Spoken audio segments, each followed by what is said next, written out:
Welcome to a very hodge and podge episode. Welcome to PS2 Mini Games. Ooh.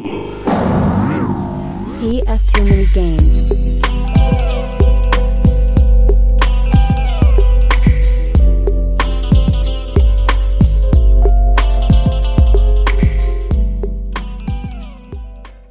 Hello guys, welcome to PS2 Mini Games. This is quite the we'll see how it goes episode. You're thinking, what does that actually mean? What does that mean? I don't get it. What does that mean? What does that mean? What does that mean? I don't understand. What that means is that there's no actually like linear conversation for this episode. Gonna go through a few things that's gonna happen in the next month in Theorem. A few things I need to speak about, just like small updates if you will, and just some opinions on games that I would recommend, like certain genres if you will. Basically some like my choices for games from, you know what I mean, my choices of games for the PS2 that I would recommend to anyone that you might not have played, and some of them that nearly everyone has played. At the same time, I'm actually gonna start actually logging the games for the last 2 months. So you might see some stuff getting spliced in, some of it won't. I don't have a choice in that. What does that mean? What that actually means is, well, probably the best news I've had in some time. Dave is back. In fact, Dave is editing this video. He's that back. He's back.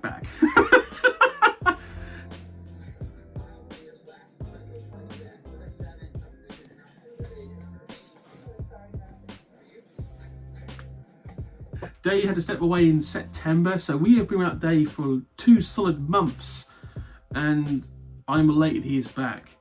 And he's back. He's all in, ladies and gentlemen. So that's good. So this is the first episode that's been not edited by me in 2 months. I've actually been pretty chuffed with my editing lately. I was generally worried, but with help from Brixton Gaming with some thumbnails, and now Dave's back in, things are looking incredibly bright for the channel. Amazing.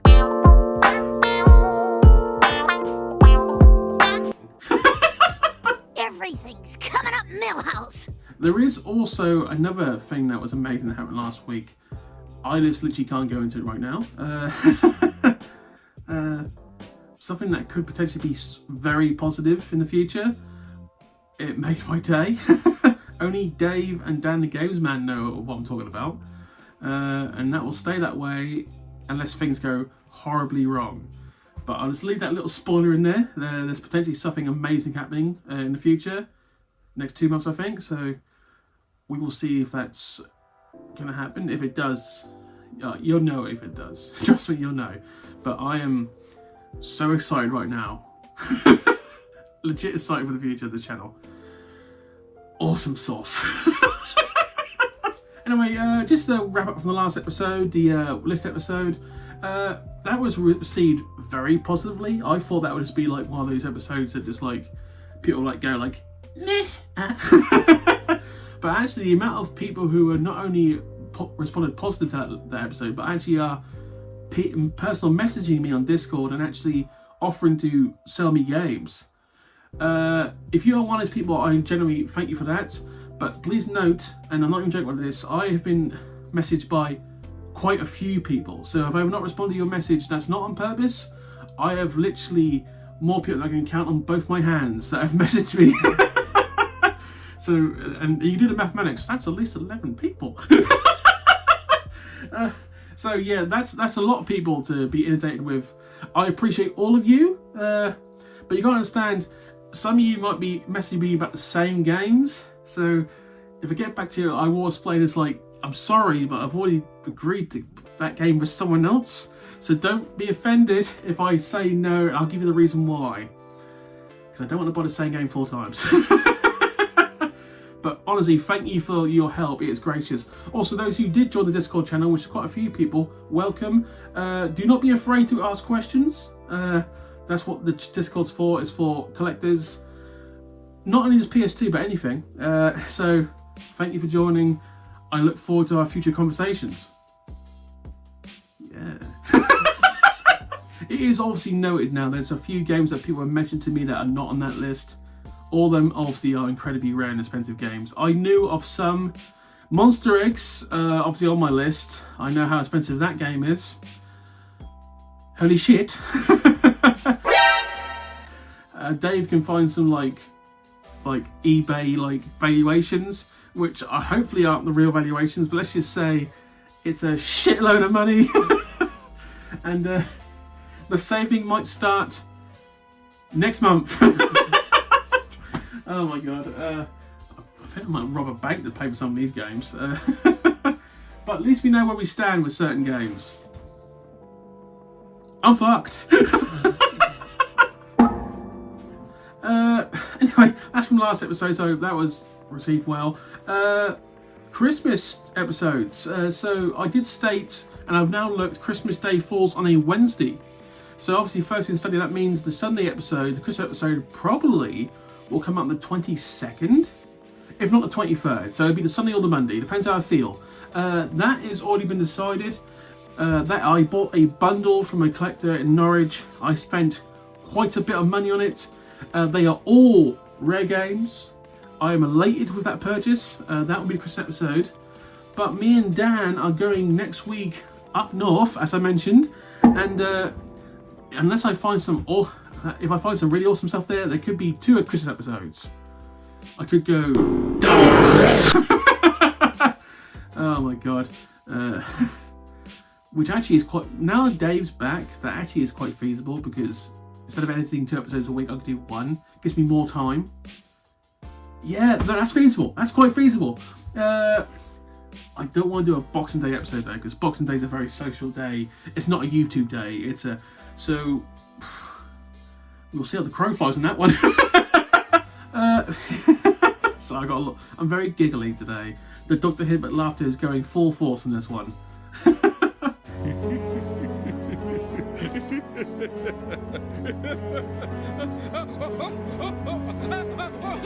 So we're going to throw a commercial in right now. Dave's going to choose because he's back. We'll see what Dave chooses. No pressure, Dave.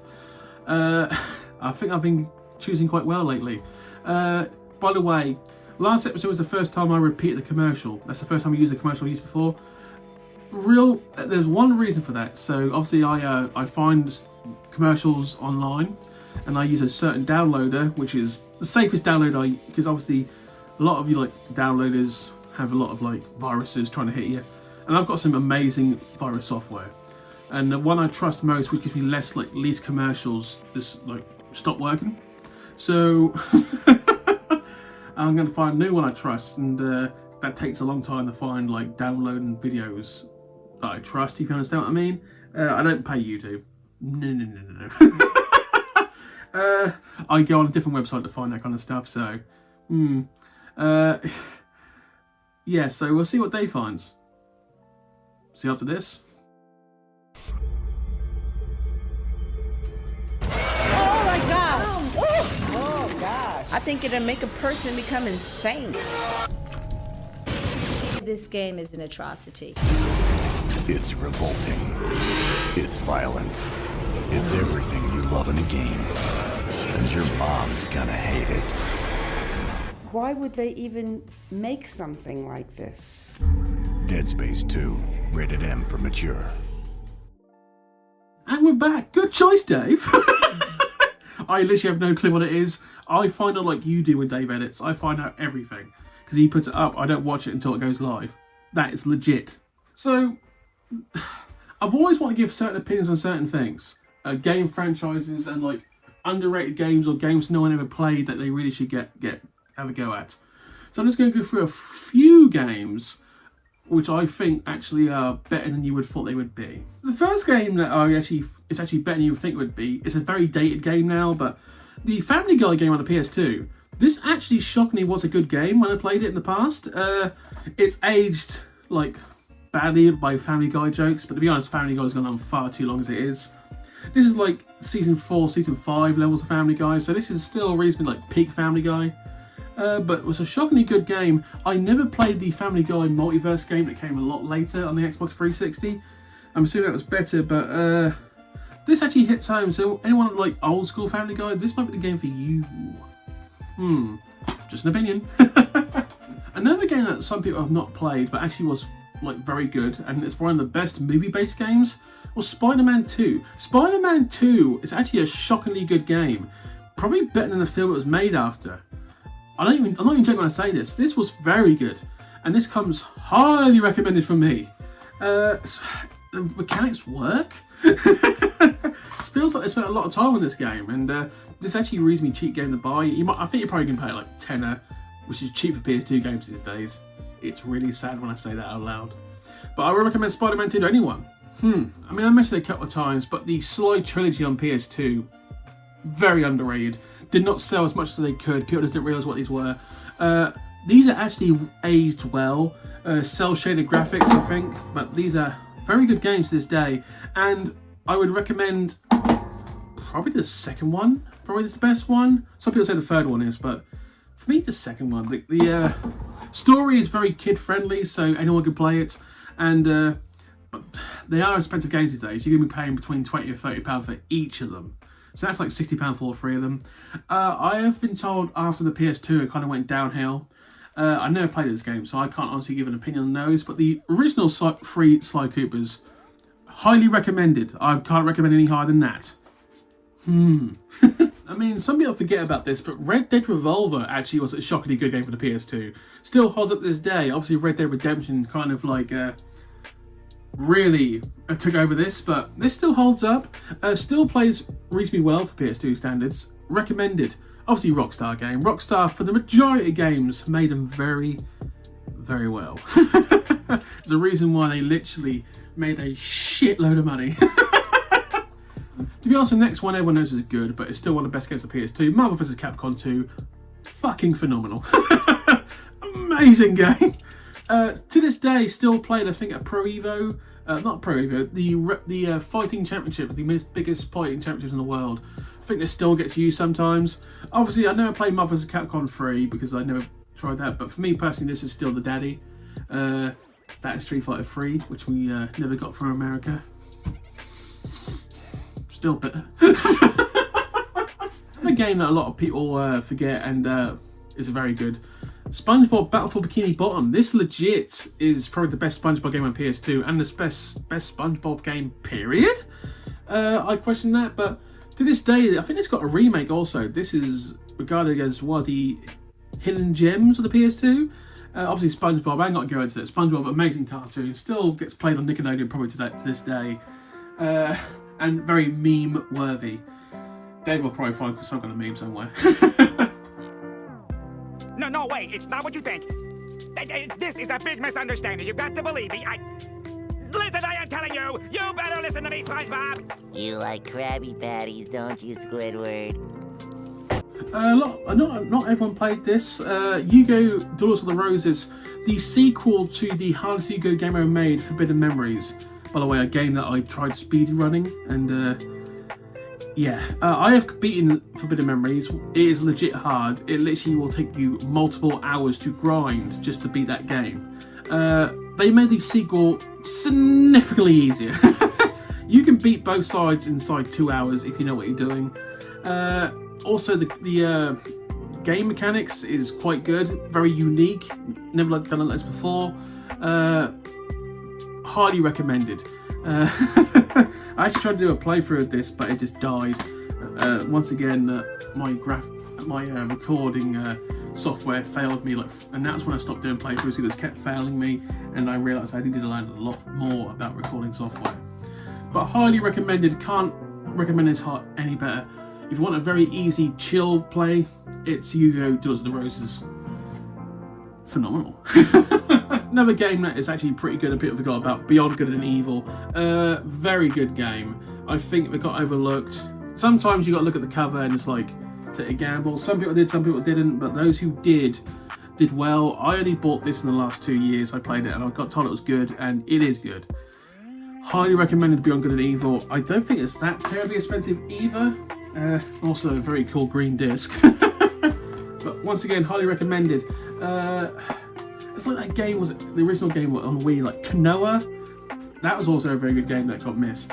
Another game on the Wii that was highly recommended that I did play, not a PS2, but it was like, what's the game where you're Travis and you got like a lightsaber?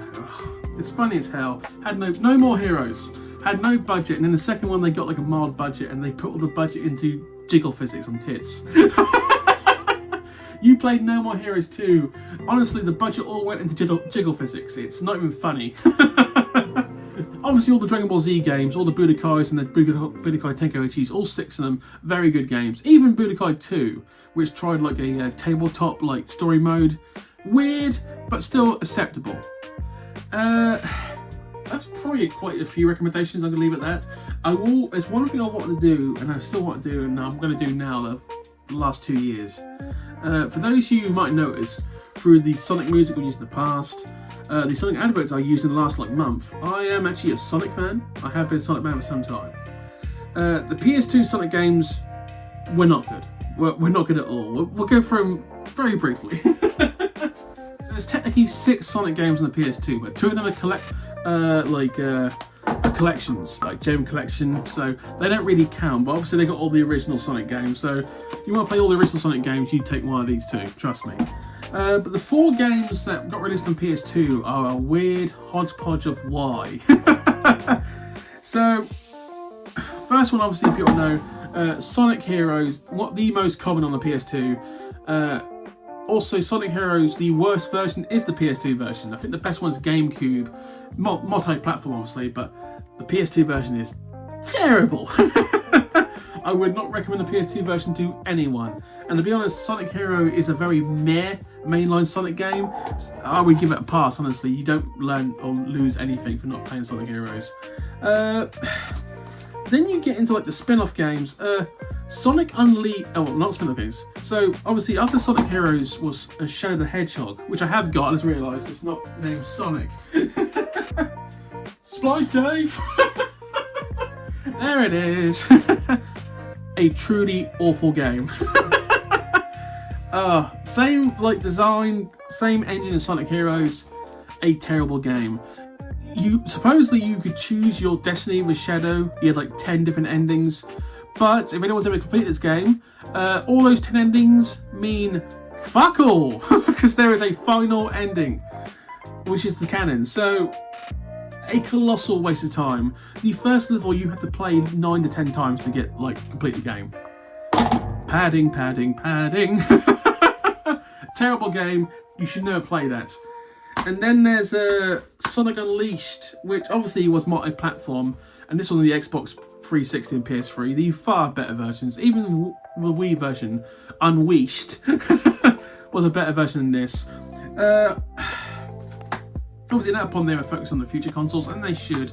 But the PS2 version, I've given it a play, and it's meh. It's really meh. The spin-off games, though. Sonic Riders, the original Sonic Riders was the best of the 3 Sonic Rider games, and I would argue this was probably the best Sonic game on the PS2, which doesn't say much about Sonic games. Handles reasonably well. There is a high difficulty learning spike in this game. It's not an easy game to play, to be honest. And then there's Zero Gravity, the sequel, which it's very meh. It's very meh. It's there. I'll just say that it's there. So the Sonic games on the PS2 kind of sucked. But before we go any further, I'm just giving my opinions on all mainland Sonic games. And if Dave's a good editor, to be fair, that's a bit harsh to ask Dave to do this. But if you can underneath, we go through every game, either picture or name, and we just put underneath my opinion, that would be great, Dave. We'll see if you can do this. If you can't, you can't. Just go over it. But I want to test Dave. Right, this is probably gonna upset some people. Let's just do this. The original Sonic the Hedgehog game, average at best. Yeah, it basically got the Sega Mega Drive going after the first year, but the sequel, Sonic 2, so good. Excellent game. Highly recommended. Sonic 3 and Knuckles, combining them both. Phenomenal game. Still plays well to this day, and the music is amazing. By far the best water music in any game is Hydrocity Zone. Some people say Hydro City. You're wrong, it's Hydrocity Zone. That's going to cause some arguments already. It's Hydrocity. It's not Hydro City. It's an opinion, don't hurt me. Then it starts kind of going after that. It's Sonic 3D Blast. It's terrible. I'm sorry. It's a terrible. I can't play it. Doesn't work. They tried to do a Sonic game on the Saturn, but the Saturn, it just didn't happen. And the only actually Sonic game that got its own like release on the Saturn was Sonic. What's the racing game? The really bad racing game. Oh my god! It had the worst Sonic music also. Dave, just splice in the name because you'll find it. Super Sonic Racing. Oh my god. I bought that game when I was younger. I was a naive boy. Anyway, back to mainland Sonic. Sonic Adventure, very good game. Sonic Adventure 2, better. Probably my favourite Sonic game. Some people love that game, some people hate it. But I love that game, I don't care. Hashtag fight me on that one. Then you get Sonic Heroes, and it's like, Shadow Hedgehog, terrible. Sonic 06, the second worst Sonic game ever made. To put it in context, that was supposed to be a reboot, right? And the demo for Sonic 06 actually was a better version than the finished product. I'm not even kidding. The one level they released on the Xbox 360, that level was better in the demo than it was in the final release. I don't know what the hell happened. They probably rushed it out for Christmas and they rushed the game out too fast even. But that game was awful. It's legendarily awful. That sold so many copies for people just to find out how bad that game was. I would not recommend that anyone. You want to find out, watch like YouTube playthroughs where they just take the piss out of it. It's an amazingly bad game. And it also gave us Silver the Hedgehog. It's only the second worst though. After that, they tried to improve with Sonic Unleashed, which gets too much hatred. I would argue that they ran out of budget for that game. They really did. The Werehog levels are bad because there was no budget, and the frame rate is slashes, but still plays all right. So I'd argue that game gets too much hatred and it's actually not bad. I'm staying with that opinion, by the way. Then after that, they went Wii exclusive. Sonic and the Six Rings, terrible game. Sonic and the Black Knight, worst game. That's one of the worst games. Then Sonic Colors, they got back on form. Sonic Colors, phenomenal game. What comes with the Sonic Colors? Oh, Generations. Generations, obviously amazing game. They played safe, and to this day, it's phenomenal. By the way, the newest version, Sonic and Shadow Generations, haven't played that yet. Can't give an opinion on that one. But Sonic Generations, phenomenal. Then I think they followed that up with Sonic Lost World, which was a very boring game. Nothing special about that game whatsoever. Then it kind of... Sonic Boom Rise of Lyric is the worst Sonic game ever released. It's worse than 06. It is bad in every format. Literally the same mistakes from 06. They released it too early. It was not finished. It was terrible. The frame rate sucks. The glitches were amazing. They patched it out, but you can literally have Knuckles just flying constantly. The hub worlds, shit. The gameplay, shit. Lyric, shit. Designs, shit. Terrible. The only good thing about Sonic Boom was the cartoon. That was actually shockingly good. Oh my god. Anyway, back to focus. Sonic Forces, terrible game. Very mediocre. Obviously, I'm forgetting the 2D games. Sonic 4, meh. Sonic 4 Episode 2, even more meh. But obviously, Sonic Mania, the best 2D Sonic game. That game is phenomenal. To this day, I've played that game. I've played the DLC of that game. That game is amazing. Awesome. Then there's a more recent game. Sonic Frontier, yeah, okay, that was alright. I'll give him a pass on that one. Then the novel book, The Death of Sonic the Hedgehog. That's a free game. And you can still play that on Steam. Play that once, it's actually not bad for first try. What was the game that came out the same year? It was 2D with Amy and they got... Oh, can't remember the game. That was alright, that wasn't special. I think that's all the Sonic games. Obviously I'm not doing the spin-offs. Well, I can do. Sonic Shuffle. Shit. Sonic and Sega Racing actually is a good franchise. Plays very well. I would recommend that franchise. Wow, that went long. So anyway, let's just... I need a moment. Let's just end it there, shall we? So next week will be a CX Roulette. and maybe some other stuff. We'll see what goes on. But anyway, thank you for watching for this very, very random episode. Please comment, like, subscribe. I'll see you later, guys. Bye.